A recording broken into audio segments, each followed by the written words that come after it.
Yeah.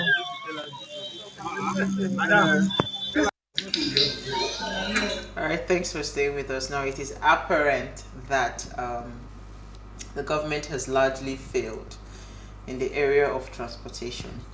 There have been limited progress and a few wins in the public transportation sector for Nigerians, either on land, railway, water, or air.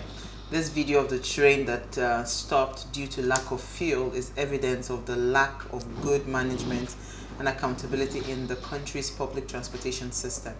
On the other hand, accountability and transparency are things we naturally receive from private sector, which is why we are asking this question: should the Nigerian government just completely hands off and hand over this public government-run institutions like the transportation system to the private sector, given that the aviation sector is doing very well? I mean, we have a lot of private companies now doing the work that national carriers are supposed to be doing, right? Should we just translate that into all sectors of transportation? Now, please let us hear what you have to say. Remember, you can join the conversation. Send us an SMS or WhatsApp to 081-803-84-6663. You can also tweet at us at WayShowAfrica1 with the hashtag WayShow. Okay. Nigeria will always give me something to talk about. So yesterday we had a very, very sober conversation around the BRT bus, and a lot of questions were raised. I don't know if you follow Adeto on social media. She came out this afternoon and she did a video. I mean, she was really, really mad. She rained curses on the governor and all of that. And I could understand why she was upset, because the governor came out later to say that when you see that a bus light is off, I didn't know that up until yesterday I took the news. No sensitization. That do not enter the bus, yes, because it means that the bus has shut down for the day. So I got myself, I was just driving to work today, I was just thinking, technically, should a bus drive empty? No. The bus should shut down at the bus stop is supposed to be packed. the final bus stop. So for instance, that bus that was coming from Chevron should not have stopped work from Chevron. Since the car park is Oshodi, he should get to the Oshodi bus terminal and shut down for the day. Isn't that supposed to be the ideal thing? Right? So I just got thinking, because again, and she was really making some valid points. Where are the signboards? We have a lot of billboards, display and all of that. Where are the signs that you're telling commuters that once the light is there, that you're sensitizing people? Where are the manuals? On the use Nothing of of BRT. such, right? Nothing of such. Then today, this one just happens, boom. And what beat my imagination was the reason the train shut down. It wasn't like there was maybe one of the rail, they've been stealing the rail tracks lately or something. Not that. That diesel, it ran out of diesel. If this business was privately run, this would never have happened, because part of the checks, it's just like somebody tweeted, somebody wrote that, let us be praying though that this aviation field will not finish mid-air. I saw that. Because if this train was run by a private company, I can tell you for free that this kind of thing will never happen. Then if it does, in fact, the heads will roll. Heads will roll. I would not heard of any sack or anything, but let me hear your thoughts, ladies. So with me, I'm asking, because it seems like every time with government involvement in things like this, you just see that there's so much incompetence. Should we not just allow private sectors take over the management of these services? Let me come to you, Isi, then I'll come to Uti. Okay, first I would like to take it from the advantages of privatization.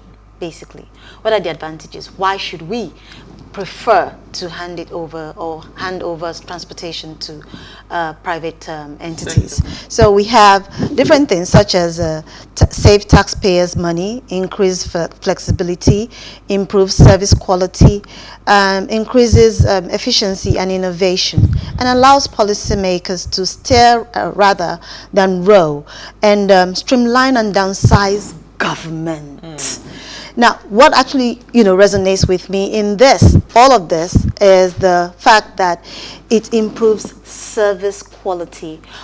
We have had issues with what is being handled by the government time and time again, basically. And this stems from the fact that the government, whenever they handle whatever, in any sector, they handle some sort of service, there is bound to be challenges in terms of service delivery. And this is another typical example. I know Uti would love this particularly because she's a customer service expert. So there's bound to be some sort of flaw in service delivery. How can a vehicle or a transportation such as the railway stop at the middle of the road without this is a typical example of them being kidnapped. Anything can happen at that particular point, and they wouldn't have been able to defend themselves. So yes, I would totally say that when you hand over whatever business to a private sector, they will be able to manage it better. First, not just for the fact that the service delivery, based on service delivery, but they would like a situation whereby they are making their monies, so and their revenues are growing. When you want to, like, for instance, operational, what's it called, routine checks, probably you're working in a factory, they are supposed to be like rules that you lay down, that you tick every box to say, okay, these are the things that you should check on a daily basis. So you must check the oil drain, you must check the this, you must check the that. I beg, when you are checking a train, is it not the first thing you're supposed to check? Is it not the diesel level? Let me come to you, Uti. So what do you think? Do you think, first of all, what are your thoughts on this? Then should we be looking at handing this over to the private sector? So first and foremost, there's nothing wrong with a bus ending its journey midway, where, you know, at a different location from the park. It happens all over the place. In the UK, the bus will get to the end of his park, even when they're taking breaks. So he gets to the end of his journey. When he's taking a break, he switches off the lights. So everybody's used to the fact that when they switch off the lights, the bus is not in service, right? So usually when they get to the end of their line, they will take a break. They'll switch off the lights, you know, and then when they're ready to resume, they switch on the lights and then drive closer to where the actual bus stop is. So I don't see that there's any problem, first of all, in the bus driving from Share. It's inefficient, but it's not a problem. There are certain things for me when we talk about, is there signage, is there awareness? We must, first of all, try to accept certain truths. We have an accountability problem in Nigeria. I didn't want to go there. Way beyond. Well, you have to, because you kind of have to. You can't talk about things in isolation. You know, it's like all of a sudden we're expecting things to be different in one sector from the other. We have an accountability problem. We have an accountability problem. We have a consequence management problem. All of these things are issues. So I find it interesting that when they present themselves, we all go, "Oh, what are you all about? It wasn't new. It wasn't new." You know. So it's a shame that it presents itself sometimes in extreme ways, like what happened to Bamishi. So again, I'll come to the train thing. So it's sad, and when we talk about, are people aware? So the governor comes out, and because something has happened, so this is where we talk about things from a customer experience point of view. Has somebody looked at the journey? So you created this BRT lane, you created BRT buses. Yeah, you're fixing a problem. But did you look at it end to end? Was there information that passengers needed to have? Now, it may not have seemed like a big deal at one point in time to say, when a bus's light is on, don't get on. It's off, don't get on. Because, I mean, the first thing I thought was, let's think about the maintenance issues. How many bulbs are going to go out in the bus, and how many buses are going to replace the bulbs? So it's like a moot point. But the reality of it is, would I be sensitized to, if this issue didn't happen, it would be a non-starter for starters, because like I said, how many of these buses today still have lights? Uti, I want to stay on that bus for a minute. You mentioned something that in the UK, when the bus driver switches off his light, he's taking a rest and then he resumes, he turns it on back. But has a bus driver ever had effrontery to pick up a commuter, a passenger, when the lights are off? So that's why I said that there's an accountability problem. Two things. The bus driver he dares not do it. And secondly, the commuter is very much aware. So again, first of all, there was never a sign that said to you, oh, when the bus's light is off, you shouldn't get on the bus. See that when the light is off, the bus will never be in service and the light is off. But like I said, these are buses where when the light bulb spoils, somebody replaces it. So for you to come today and say, oh, the bus is out of service, or when the lights are off, the bus is out of service.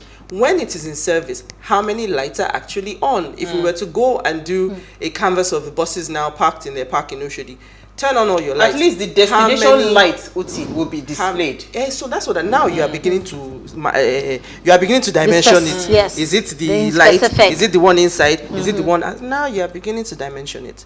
So the fact is, we have a transportation problem in this country. First of all, if you are standing at Oshodi and rain is beating you, or you have been waiting at the bus stop for 30 minutes, first bus and somebody drops in front of you and the light is not on, is it light you are going to think about first? You know, it's easy when we say these things, you just go, think about it. Yeah. When you see people standing at bus stops, how many, let me now flip the script, how many downfall buses have lights? How many? So, sometimes I don't like to. But that's why the BRT was the better option. Uti. Oh, well, so I get you. And You get it's like, don't be distracted by the little issues. It's not about whether the light was on or off. That bus was in motion. What had happened so if the bus was moving, how many buses, how many cars do you look into today when you are driving? How many? You don't. So for me, the lights being on or off was neither here nor there. The lights could have been on, and it could still happen. They pulled her to the floor. The bus is already higher than most cars. So you can't even see what's going on. So if they pulled her to the floor, you can't even see what's going on. True. So let us fight the battles that will yield fruit. Because tomorrow, if it happens in a bus that was lit, where will you then go? So, what is the real problem? That's where we now need to start engineering the process. Accountability. Was there accountability? Because look at the driver today. The driver came out wearing his Lagos State uniform, everything, doing his interviews. Whether the story made sense, whether you buy it, whether you don't buy it.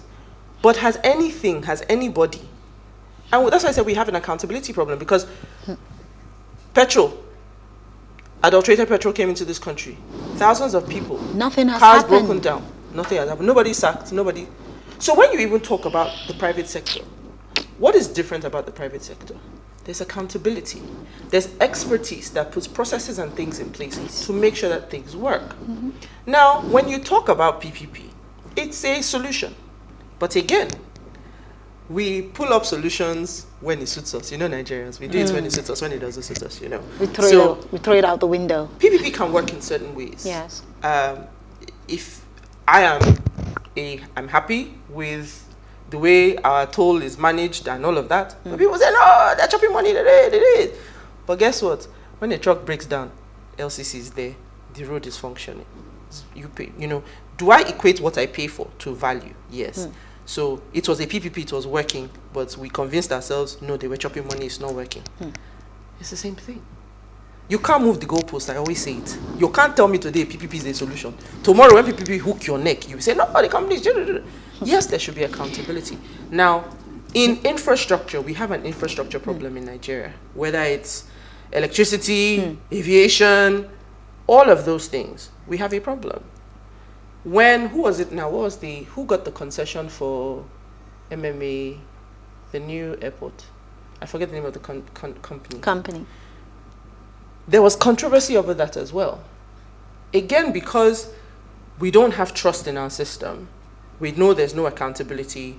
We feel that even if I get a concession, there was a legwork to get the concession. The concession wasn't available to the best player. However, I still believe that with PPP, things will work better. I agree with you, but what I'm trying to tell you is that when PPP works, it works to the point when we think that it is working. We wake up one day and say, no, these people are scamming us. This is this, that because is that.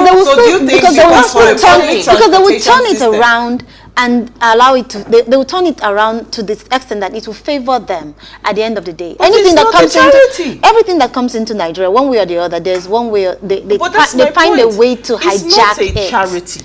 If it's a PPP, we totally understand there's an investment. There is money that I need to make. Okay. Now, I agree with that. I agree with that. But the bottom line is value for money.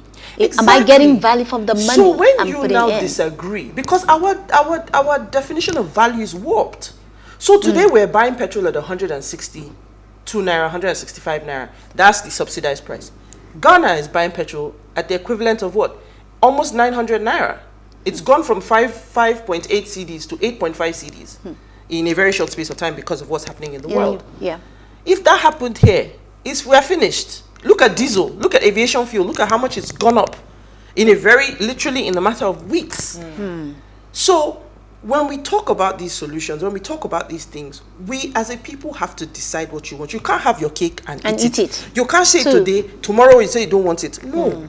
Okay, but let's come back from this break, because I would like to ask, do you think it is actually fair for a government to hand over, because people would have argued that if private sectors took over the things like education and transportation and all of that, it would just hit us even harder, because it's going to be, you get better services, but it's going to be a lot more expensive. But let's take a break. When we come back from the break, we'll open our phone lines and also hear your thoughts on this conversation. Stay with us. We'll be right back.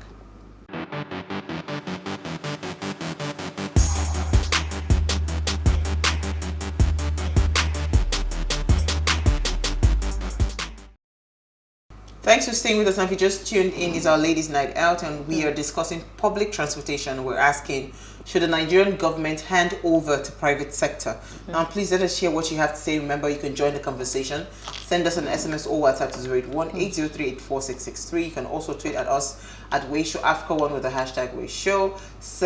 Also, with the phone line is now open. The number to call is 07025 007749. Remember to turn off the volume of your television set when you do call. So Uti, I was going to ask that, because again, I mean, this is thrown to both of you. If we are looking at public-private partnerships, like the way they have done with electricity, I know, for instance, now people that live in Magodo, they're complaining that, yes, so we're seeing the light, but almost it's very expensive. So now you're learning how to turn off the things like you would do abroad and all of that. You are conserving as much as possible and all of that. But the thing with, some have argued that things like education, the federal government schools that we're seeing very, very shabby services and all of that, and things like the transportation system and all of that, shouldn't the government just completely hands off? The aviation sector, right? There's no government presence in the aviation sector, and we're seeing that things are moving. Yes, they might be expensive, and sometimes the services might be poor, but it's not as bad as just all the time constant constant failure in that sector. You still see that the services are moving. I mean, just recently, I think it was Airpeace that announced they're going to be they're starting their international flight. No, one of the new routes now to land in Dubai International Airport. Apart from that, they're going to London and other places. So technically, they are the ones that was contracted by the government, both Airpeace and Max Air, to go and pick up our students from Ukraine, right? So we already see that the hand of the government is not in the aviation sector. We are coping fine, right? So can't we just also take off? Because there is a huge opportunity, especially with rail network. What I would expect the government to do, which they say is what they do abroad, they create the track, build the tracks, build everything, the core infrastructure. Then these private companies come with the coaches, right? Mount those coaches on those tracks, and there's an arrangement where they pay the government a certain amount, but they are the ones managing the services of the day-to-day running, because I do not see that the government needs to be involved in the day-to-day running of any public transportation system, because it is just failure waiting to happen. So again, I don't have a problem. It's a capacity issue. There are very many places where transport systems are run by the local government, they're run by the government. There's some places where maybe because of the spread or the uniqueness of the environment, it has to be run by PPP because there's some expertise that's required. So the question for me is, what can you put your hand on one thing, anything that the government is running well? You can't run anything well in the absence of accountability. One of the key reasons why private sector will ensure that they do things properly, at least to an acceptable margin, because they need to make money. With the government, what's their business? What's their business? Is the government, now yes, your taxes are coming in, they're squeezing the businesses, so do I really need to be efficient? So if you don't have an accountability system, if you don't have leadership and people who have the expertise that can come in and say, you know what, this thing needs to work because it's actually a huge gold mine. And we're not interested in that. Now, what you're talking about in terms of everything can't be privatized. Now, here's the problem. If everything is privatized, you price a lot of people out of the market. And aside from that, it to be monopolized. No, it doesn't even have to be monopolized. You can spread it out. There can be competition. In fact, there's more competition when it's privatized than when it's run by the government. I don't want to call the name of one company. We all know so that company. Don't talk about what is done wrong. But in general, when you privatize, there's competition. But what I'm even trying to say is that because we don't have the basic amenities, when you privatize healthcare, how many people can afford healthcare? That's the problem we have today. When you privatize education, how many people can afford education? So some of these things at the very base level, if the Constitution says that you have a right to education, then the government needs to have options for you to be educated. For everybody. Now, if you then choose that, no, I can afford to go to something better or something more elitist, then you can do that. But the basics should be available. When those basics are not available, that's where the problems start to happen. And that's the same thing with transportation. That's what BRT was trying to do. We have a transportation problem. What we have is not scalable. The downfall system is not scalable. So the government comes in, makes a huge investment. I think it was in 2018 they passed that law where the BRT and everything came in and all of that. Yeah. And you've tried to do something good, but you've not managed it properly. Let me take our first caller for the evening, and I'll come to you, Isi.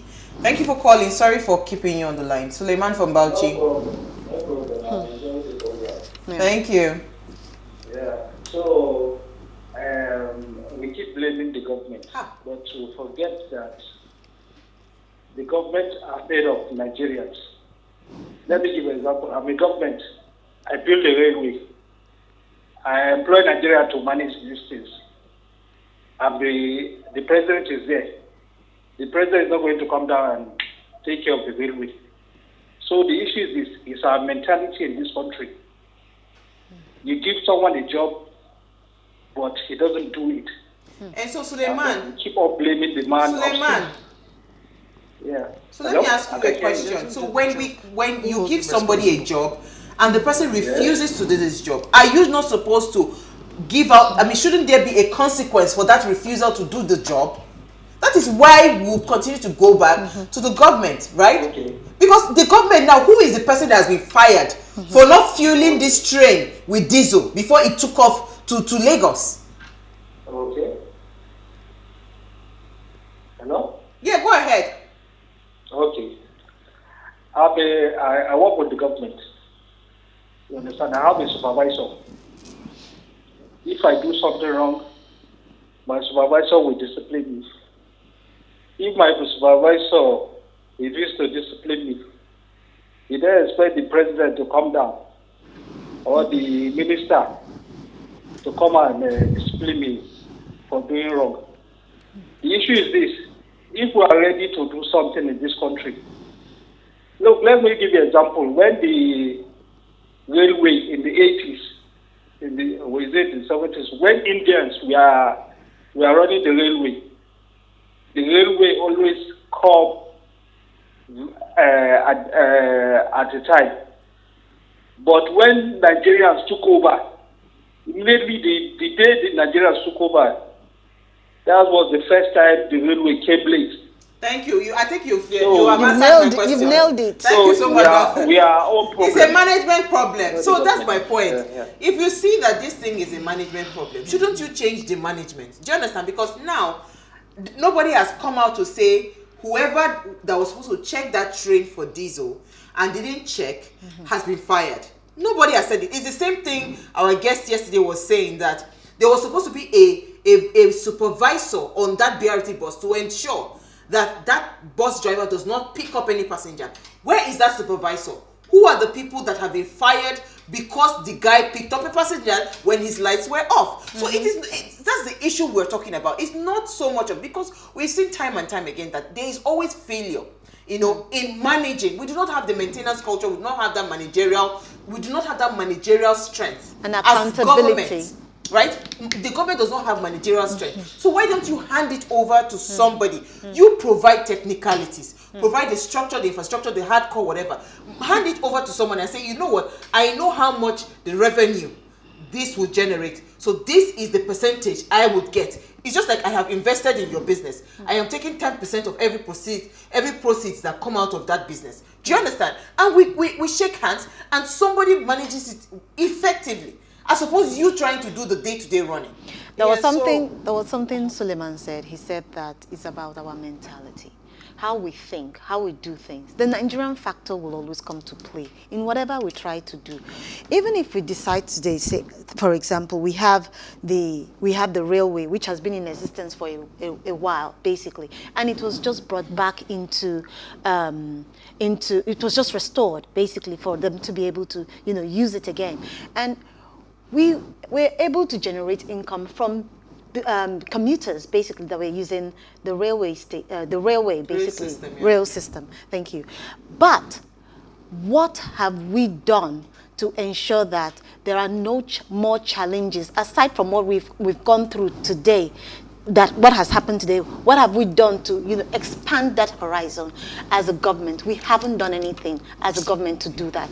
And secondly, look at the aspect of us as individuals. He said something that if his boss or his supervisor fails to address him or correct him, then we do not expect the president to come from on top to come and correct him.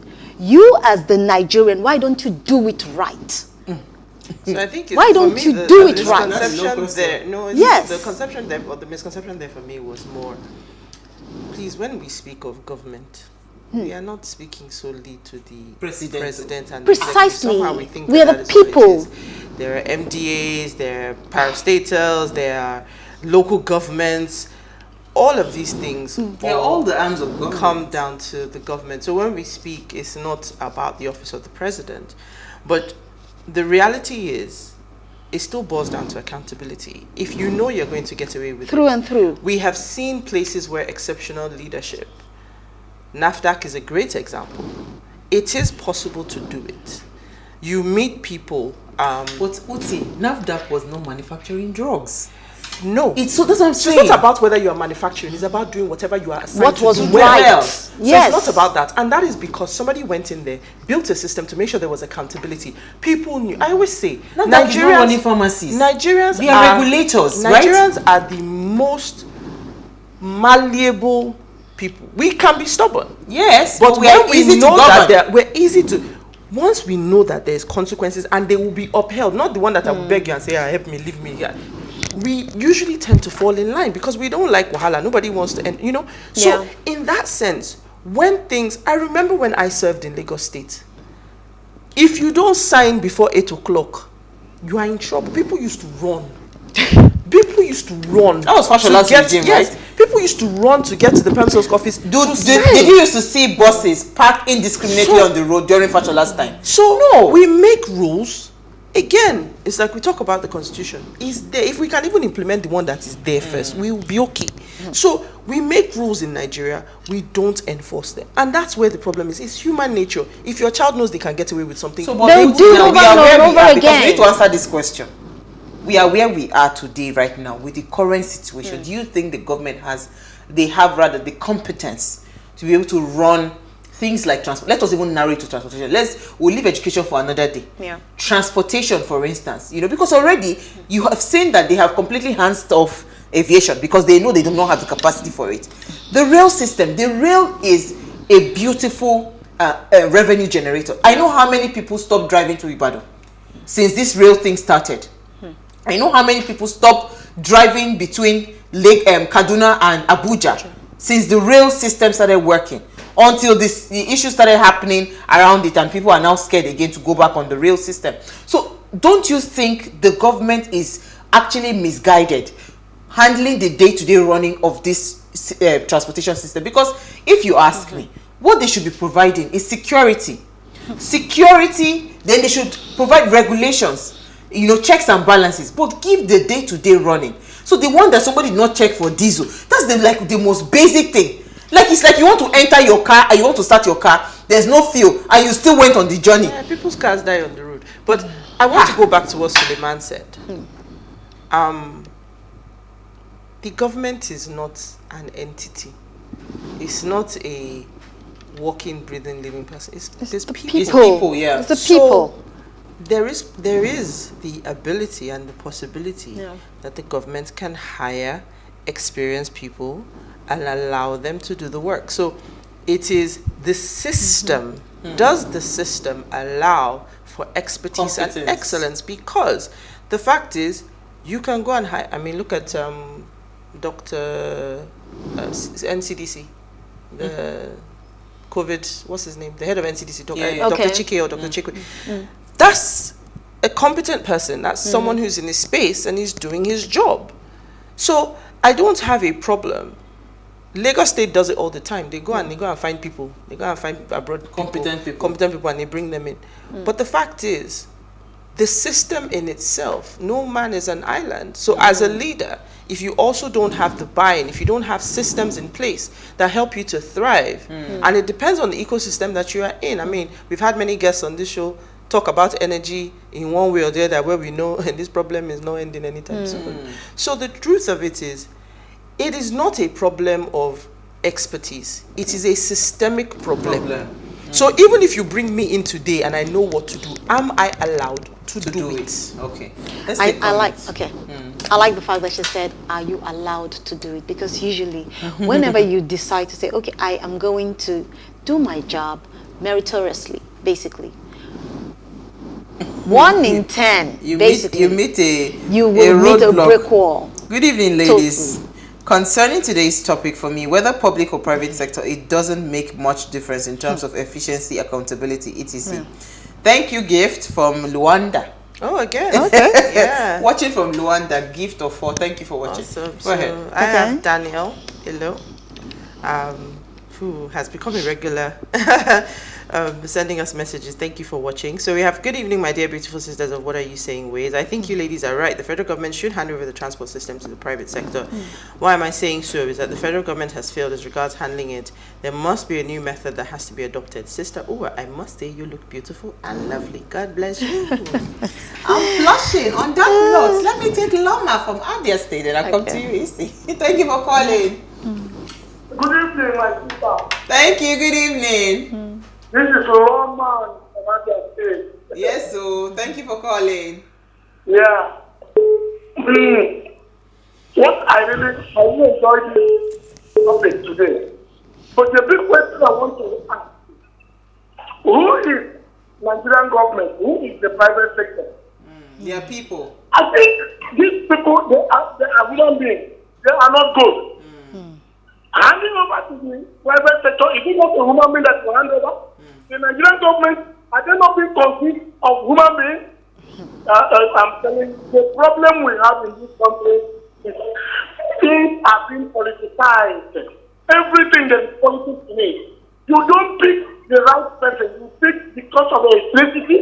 You pick because you know this person. You pick because it's your schoolmate. You don't pick based on competence. Integrity. Yeah. You don't pick based on, that is, how would I put it? I put it in the way that this person is qualified for this job, and that is the problem. Thank you. So, what I really want to say is that if the federal government hand over to private sector, it shows that the government of today at that time cannot handle things that is in their hands. Because if you hand over to private sector, you will see that those things, if it is your own, maybe your work boy, as an individual, you will look for a way to repair it and make it become standard again.